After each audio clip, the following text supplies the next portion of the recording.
Editor's note: Clay Kane is a SiriusXM radio host and author. The Grift, The Downward Spiral. Black Republicans from the Party Lincoln to the Cult Trump.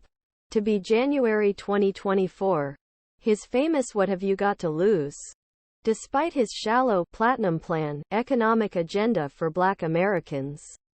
Former President Donald Trump's outreach to the Black community over the years has been little more than political theater devoid of real substance. But the lead performer may have outdone himself.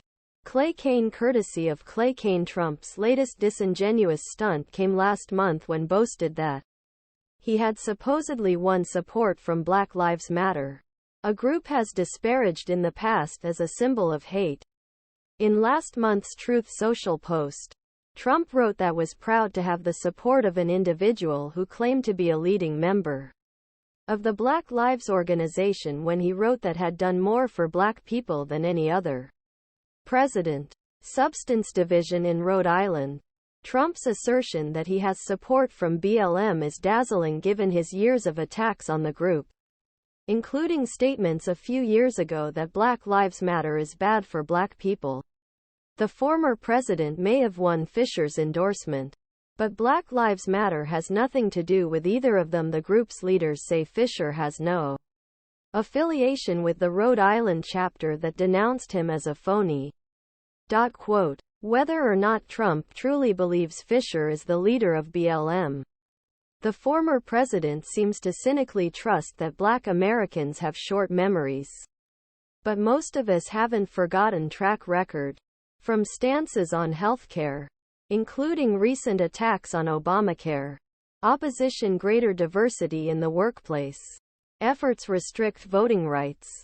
We can't forget that when Trump started his real estate business decades ago, his family was accused of denying rent to Black prospective tenants and was eventually settled out of court. Video ad feedback. Dale confirms Trump's claim that Black support increased after headshot 0057.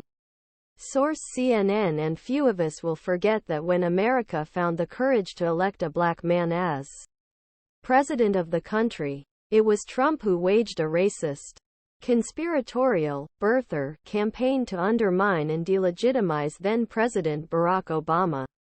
But Trump's playbook is not. It's the standard script followed by various GOP presidential candidates who have always sought to appeal to Black voters at the 11th hour.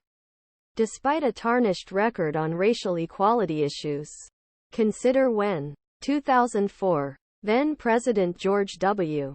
Bush, in a move every bit as disrespectful as Trump's, cynically voiced support for a ban on same-sex marriage, an attempt to appeal to socially conservative Black voters. Bush may have hoped that Black voters would experience collective amnesia and forget the Justice Department's war on voting rights for a Black man named Ike Brown in Mississippi or his attacks on affirmative action. He received 11 of the Black vote in 2004. This suggests that he